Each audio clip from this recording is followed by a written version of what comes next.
This show's guest is a true Renaissance woman, currently interning for a company in Nigeria after earning her MBA from Stanford GSB as a member of the class of 2020. And she has a fascinating series of experiences before arriving at Stanford. Let's learn more. Welcome to Admission Straight Talk, the podcast dedicated to graduate admissions and helping you approach the application process thoughtfully and successfully. Your host is Accepted's founder and world-renowned admissions guru, Linda Abraham. At Accepted, our mission is to get you to that unforgettable moment when you read your acceptance email and shout, "Yes, I'm in!" Confident you'll be attending the perfect program to help you launch the career of your dreams. Welcome to the 377th episode of Admission Straight Talk. Thanks for joining me. At this point, I'm thrilled to invite you to Get Accepted to Wharton, which I will present on August 19th at 10 a.m. Pacific and 5 p.m. Pacific. That would be 1 p.m. Eastern and 8 p.m. Eastern. Yikes, Wharton's round one deadline is next month, September 15th. Tune in to the webinar, attend the webinar to learn what Wharton is looking for and how you can present it. Register, it'll take just a second, at accept.com/377webinar. Our guest today, Ilana Walder-Biesanz, earned her bachelor's in engineering from the Olin College of Engineering in 2013. As a student at Olin, she also had an arts and humanities concentration in theater and founded the Olin Opera Organization. After graduating, she pursued her master's at the University of Cambridge in European Literature and Culture and was a Gates Cambridge Scholar.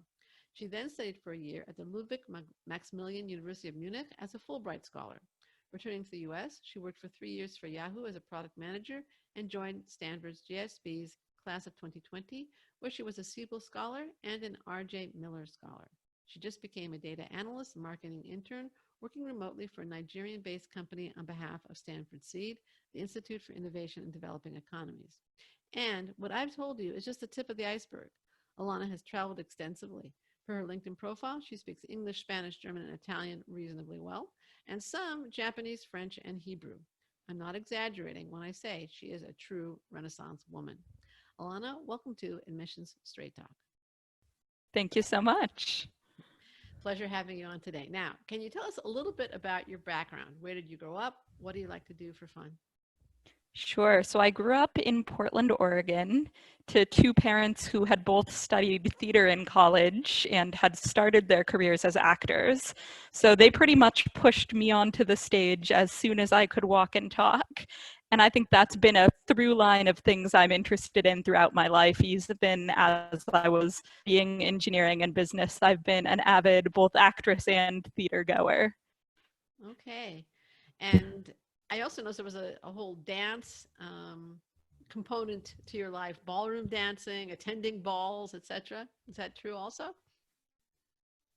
Yes, that came a little bit later. I was horribly graceless as a child, and my mother, who was actually also a dance teacher on the side, despaired of me and pulled me out of dance classes because I was so bad at it. But at some point later in life, I found my feet and really developed a passion for ballroom dancing. All right, great. Now, I gave the bare bones of your education and professional progression. Can you go into a little more depth and perhaps discuss how you developed your interest in engineering analytics along with your interest in opera, dance, and the humanities? I mean, they don't tend to go together. Yeah, so the humanities and opera and dance definitely came first. And I actually discovered engineering through Girl Scouts, probably when I was 8 or 9. Yeah, my Girl Scout troop went to a Lego robotics sampler, just a day where we all built robots out of Legos together.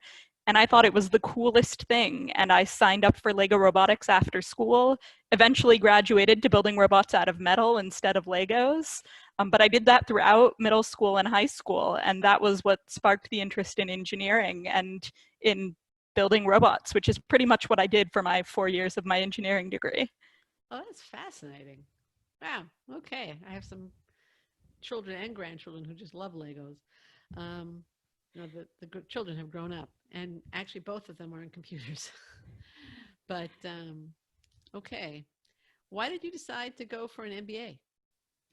Yeah, so I was working in tech as a product manager, and I think there were two things that really sparked the MBA decision there. One was I felt like in my role as a product manager, a really solid grasp of business was what I was lacking most. I had the communication skills, I had the technical background, but what product managers make a lot of business strategy decisions. And I felt like, I was Googling around for things, but I didn't really have a solid framework or understanding of the best way to approach those. And then I also had a hypothesis that maybe I wanted to move out of product management and be more directly involved in the business side of things, and particularly eventually switch to working on the business side of nonprofits. And so an MBA seemed like a really good chance to explore that hypothesis more and see whether that was actually for me, and also to gain skills that would be really useful regardless of whether I stayed in tech or did make that switch. Right. So I was one of the things I was going to ask you is, do you see yourself using your MBA for some of the more humanities oriented interests that you have? Absolutely. I mean, 15 or 20 years from now, I would love to be the general manager of an opera or theater company. So that would be a switch. Again, you seem to be going back and forth between the two loves. It's hard to decide when you have a lot of interests. Yeah, it's true. I have a niece actually who had very much the same thing. She loved the humanities and piano and music, and she also had a very mathematical bent. Okay. Do you remember anything particularly challenging about your MBA application process? I think part of the challenge for me is that I decided pretty late that I wanted to apply the year I was applying. It was still within round one, and I knew I would only apply in round one because of some scholarship eligibility things. But I decided pretty late before the round one deadline that I wanted to do it that year. So I think the biggest challenge was the scramble to sort of get my tests scheduled, get everything drafted, get recommendations and everything in by that round one deadline. One of the things we sometimes see with clients is, especially the clients who have varied interests and frankly a lot of accomplishments, that they have trouble deciding what to focus on in writing their essays. Did you find that? Did you have that trouble? For me, it was pretty clear that my story was going to be about opera. Okay. All right. So that was all right. Great. And how did you handle the challenges in terms of the time management and the scramble and all that you mentioned?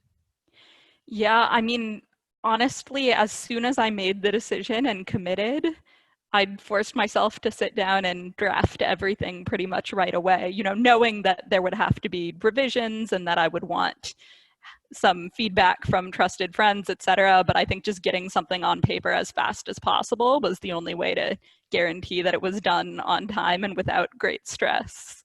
Okay. Now, what do you like? Let's talk about your experience at Stanford now before COVID hit. Okay. What did you like most about your experience?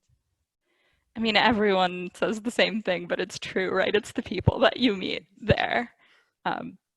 It took me a while, I would say, to find my people at Stanford, simply because in terms of my interests and what I do for fun, I don't think I'm the stereotypical MBA student.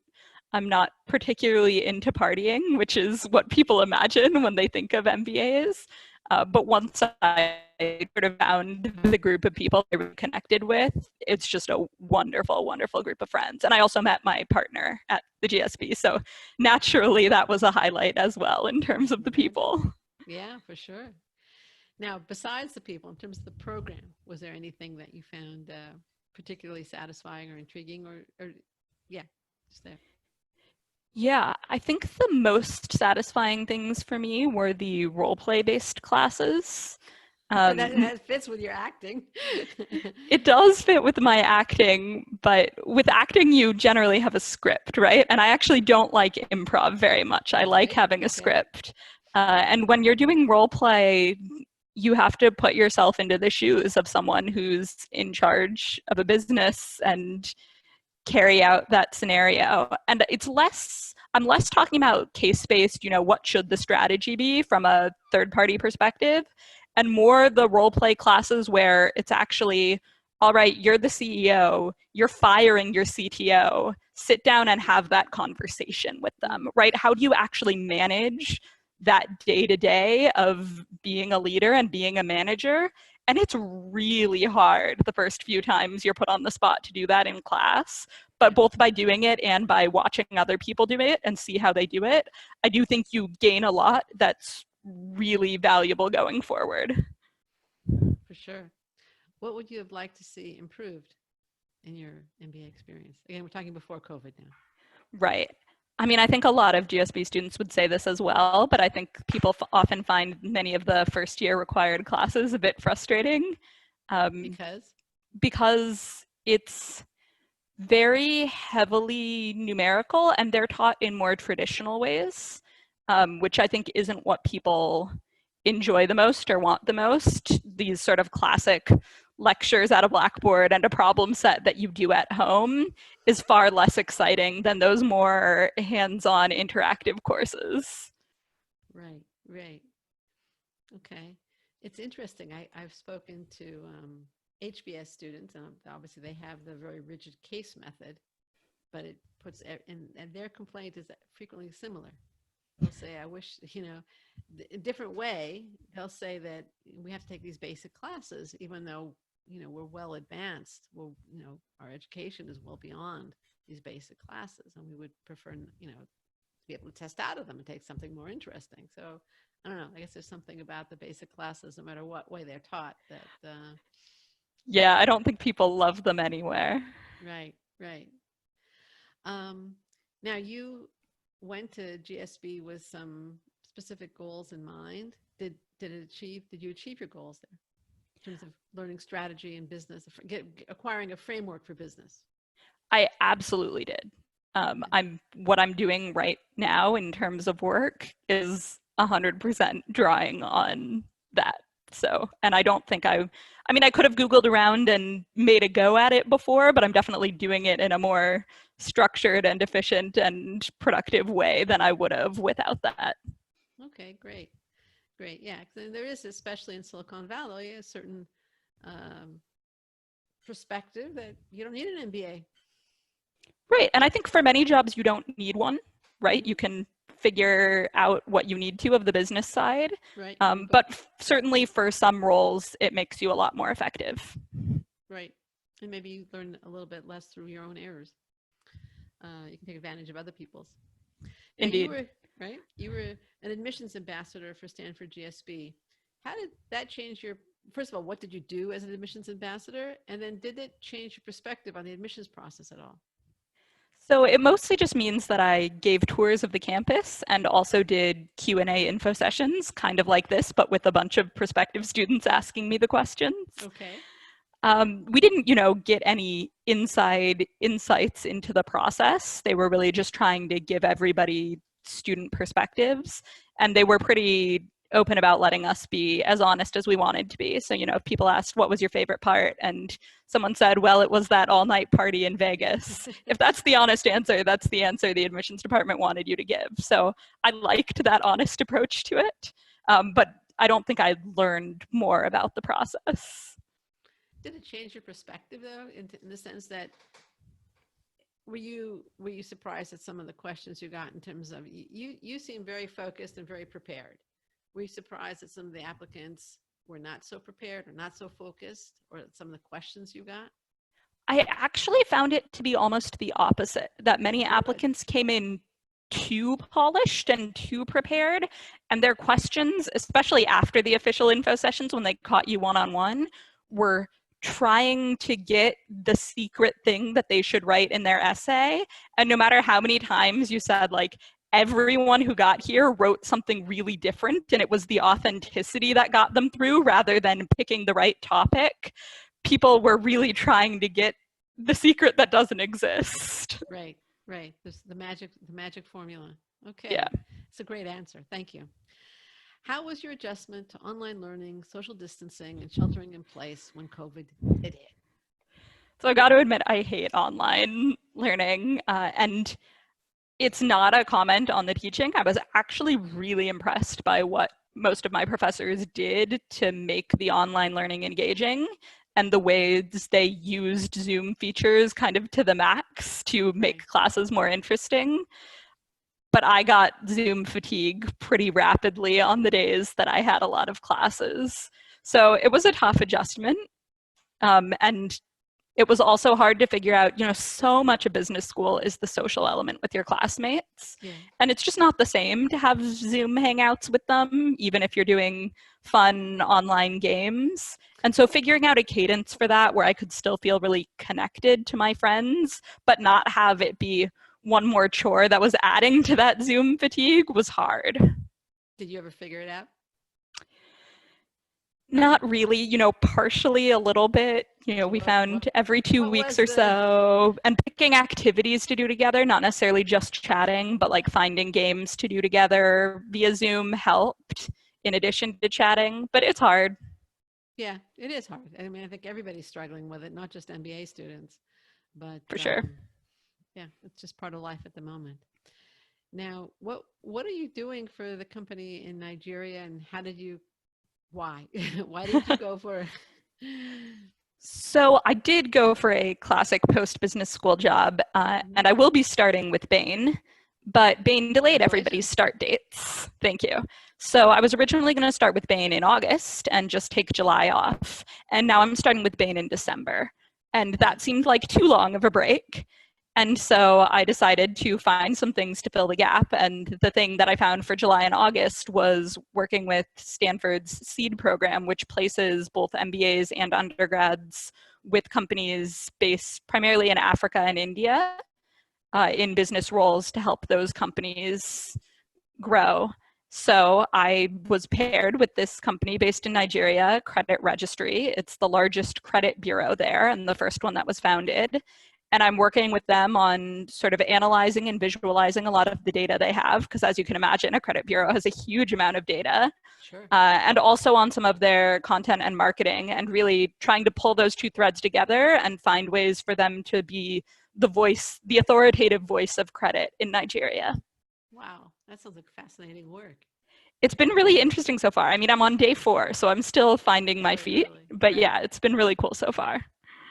And you're not planning to go to Nigeria at this point because of all the travel restrictions, I assume. Right. I really hope to visit them at some point in future when it's possible. And the CEO has extended an open invitation for when travel is possible again for me to please come visit in person. Good. But I don't think it will be during my work for them, just because that's only a few months. Right, for sure. So what are your plans for the future? You mentioned Bain, but...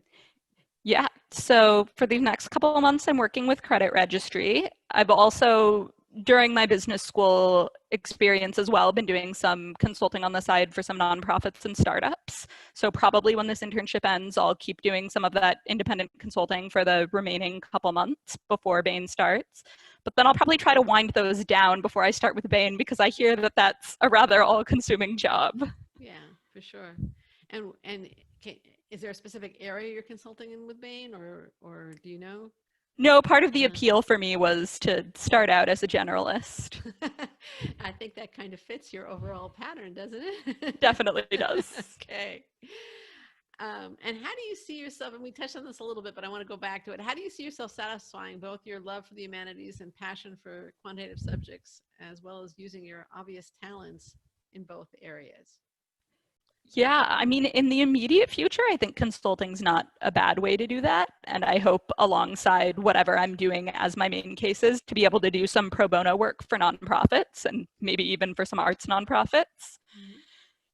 In the long term, that's something I'm still figuring out. I think in almost any strategy job, being strong in both very quantitative skills and qualitative skills is very valuable, right? Really understanding the data and also being good at communicating it and making decisions based on it.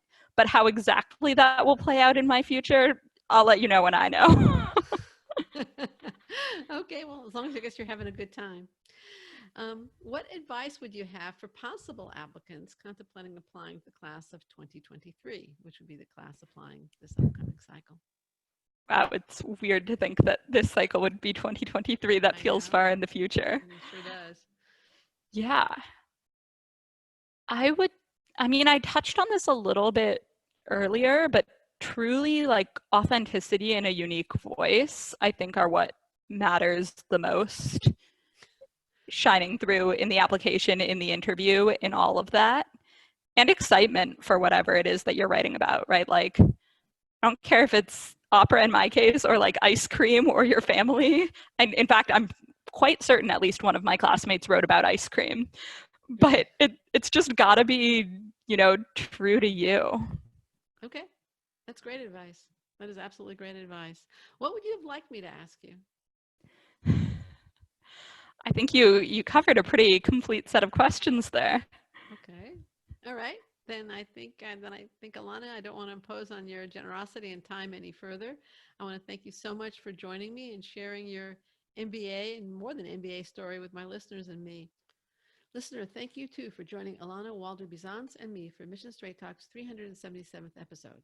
If you find the show worthwhile, I have a favor to ask. Please tell your friends about the podcast. Your doing so helps us spread the news about Admission Straight Talk. Final reminder, if you are applying to Wharton, go to accept.com/377webinar and register for our upcoming webinar, Get Accepted to Wharton. It'll take you just a second, and the benefits can last a lifetime. Thanks again for coming. This is Mission Straight Talk, produced by Accepted, and I'm your host, Linda Abraham. I'll talk to you again next week.